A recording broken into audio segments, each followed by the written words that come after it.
अस्सलाम वालेकुम जी, क्या हाल चाल है आप सबके। उम्मीद करती हूँ सब ठीक ठाक होंगे। तो जनाब आज आखिरकार वो दिन आ ही पहुँचा है कि जब हम लोग जो है काफ़ी अरसे के बाद अपने आबाई गांव सरगोदा जा रहे हैं। हमारा होम टाउन है वो, और मेरी तो वहाँ पर पैदाइश भी हुई, और आज बहुत अरसे के बाद और अब्बू जी के बग़ैर हम लोग वहाँ जा रहे हैं, तो ये कुछ अजीब भी लग रहा है।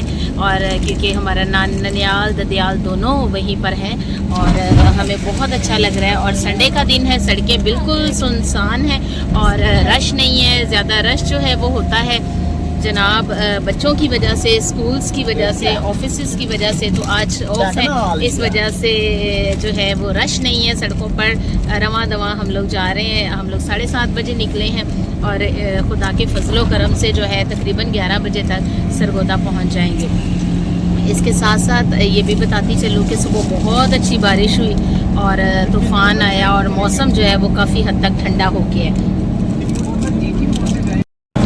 और लाहौर के पुरफ़िज़ा मकामात, और वहाँ से होते होते हम लोग जो है वो लाहौर से सरगोदा जा रहे हैं। और सारी जर्नी आपको दिखाऊंगी, मेरे साथ रहिएगा और बहुत मज़ा आने वाला है। वहाँ के गांव के हसीन मनाजिर भी आपको दिखाऊंगी, और चर्चिज़ वहाँ के हमारे जो चक नंबर 37 के चर्चिज़ हैं वो भी दिखाऊंगी। बहुत खूबसूरत और हर चीज़ बहुत अच्छी। और मेरे तो 2 साल की जो बचपन की यादें हैं वो वहाँ पर वाबस्ता हैं, जो मुझे भूल चुकी हैं।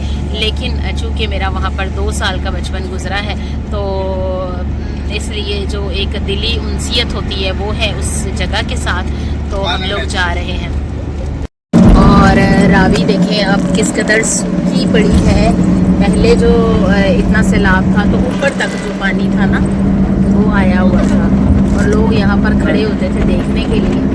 लेकिन अब जो है पानी फिर नीचे बैठ गया है। और ये देखें जी, यही पास जो है वो लोगों ने हाउसिंग सोसाइटीज़ बनाई हुई थी, न्यू मेट्रो सिटी ये, और पास थी। और वो आगे तक पानी जो था वो गया हुआ था सैलाब के दिनों में। और अब कितना सूखा हुआ है दरिया। और लाहौर से बाहर आ चुके हैं, टूल प्लाजा पे कर लिया है टैक्स पे, और अब हम जा रहे हैं सरगोदा की जानिब रवां दवां। माशाल्लाह से बहुत एक्साइटिंग डे है हमारे लिए आज का, और हम लोग जनाब बहुत एक्साइटेड हैं। और जल्दी से सफ़र जो है वो गुजरता जा रहा है। और लाहौर से सरगोदा तक का सफ़र, और सरगोदा से आगे चक नंबर 37 हम लोगों ने जाना है।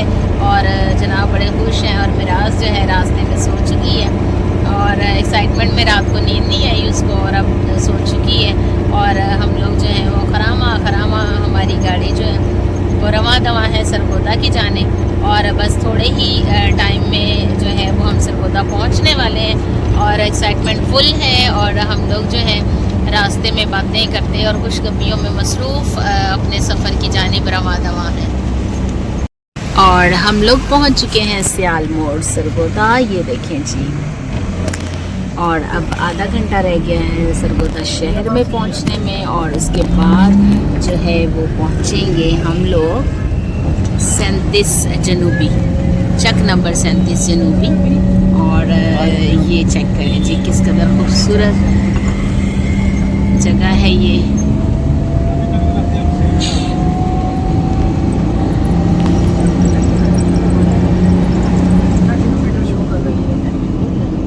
हमारा ये सफ़र जो है बहुत ही अच्छा रहा। पहले कभी मैं सफ़र में सो भी जाती हूँ, लेकिन आज बिल्कुल भी नहीं सोई। एक अजीब तरह की जो खुशी है उसका एहसास हो रहा था। बहुत अरसे के बाद हम लोग जो है वो जा रहे हैं, और बड़ा अच्छा लग रहा है, और सोच के ही बहुत जो है वो खुशी हो रही है।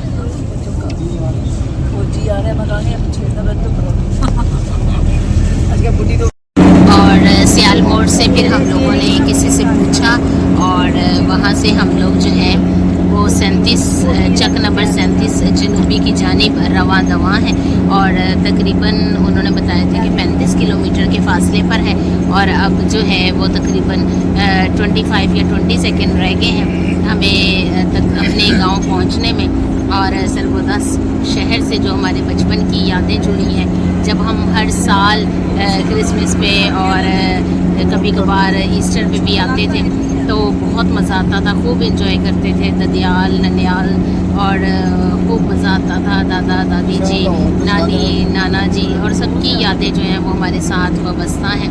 और यकीनन आज हमें इस बात का दुख भी होगा कि वहाँ पर दादा और दादी जी नहीं होंगे, जैसा कि हम लोग ये भी फील कर रहे हैं कि हमारे साथ हमारे अब्बू जी नहीं हैं, और उनके बग़ैर हम उनके आबाई गांव जा रहे हैं जहाँ पर वो पैदा हुए, जहाँ पर उन्होंने अपना बचपन और जवानी गुजारी, और उनकी शादी भी वही हुई। और उसके बाद मैं भी 2 साल की थी जब हम लोग यहाँ पर लाहौर आए।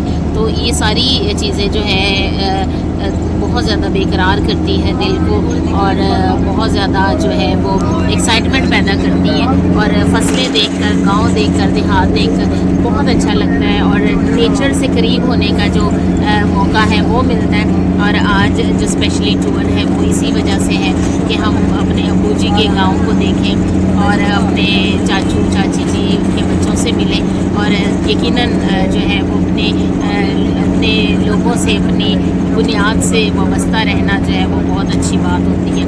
और ये भी पढ़ा है मैंने किसी जगह कि जब आप किसी मुकाम पर पहुँचे तो ज़रूर आप जो है वो अपने आबाई गांव जाएं, वहाँ विज़िट करें और अपनी जो पुरानी ज़िंदगी है उसको याद रखें और इन्जॉय करें। इसके साथ साथ हम अपने वो हैं वहाँ उनसे भी मिलने जाएंगे, उनके घर। और इसके अलावा मामू जी, मेरी खाला, वो भी वहीं पर हैं, लेकिन वो थोड़ा फासले पर हैं, इस वजह से हम जो है वो उनसे इस दफ़ा नहीं मिलेंगे।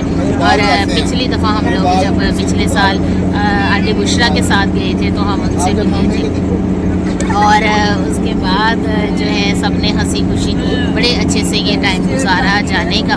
और यकीनन मेरा जो ये लाहौर से सरगोदा तक का 37 तक का जो टूर है, जो व्लॉग इस एक मैंने बनाया है, उसके बाद नेक्स्ट जो है वो उधर का 37 तक का बनाऊंगी, और उसके बाद वापसी का। तो यकीनन आपको मेरे ये तमाम व्लॉग्स जो है वो पसंद आएंगे, आपने इंजॉय किया होगा और करेंगे, और मज़ीद मुझे इसी तरह से अपनी सपोर्ट और प्यार देते रहेंगे। तो अभी जो है वो करीब करीब हम पहुंच रहे हैं, और ये देखिए जनाब किन्नों के बागात और खूबसूरत फसलें देखते हुए हम लोग जो है 37 चक की जानिब रवा दवा है। 31 चक गुजर चुका है, और आगे जो है आगे जो चक आ रहे हैं, हमारी जो एक्साइटमेंट है मज़ीद बढ़ती जा रही है। छोटे छोटे से किन्नू लगे हुए हैं, किन्नुओं को कहा जाता है। ये सरगोदा जो है वो मशहूर है माल्टों का शहर, माल्टों का शहर, शाहीनों का शहर। और सरगोदा के जो माल्टे हैं वो पूरी ना सिर्फ पाकिस्तान बल्कि दुनिया भर में जो है वो मशहूर है। तो अब हम लोग जो है तकरीबन पहुंचने वाले हैं, और हम आ चुके हैं 37 जनूबी, एंटर हो गए हैं और जल्द ही घर पहुंच रहे हैं। और कैसा लगा आपको मेरा लाहौर से चक नंबर 37 जनूबी सरगोदा तक का सफ़र? आप मुझे ज़रूर बताइएगा। और इसके साथ साथ जो है मेरा नेक्स्ट जो वीडियो है उसका बहुत बेचैनी से इंतज़ार कीजिएगा। आपको करवाऊंगी अपने गांव की सैर। और ये आज का व्लॉग मेरा यही था। फिर मिलूंगी आपसे किसी नई और मज़ेदार सी वीडियो के साथ। तब तक के लिए अल्लाह हाफिज़।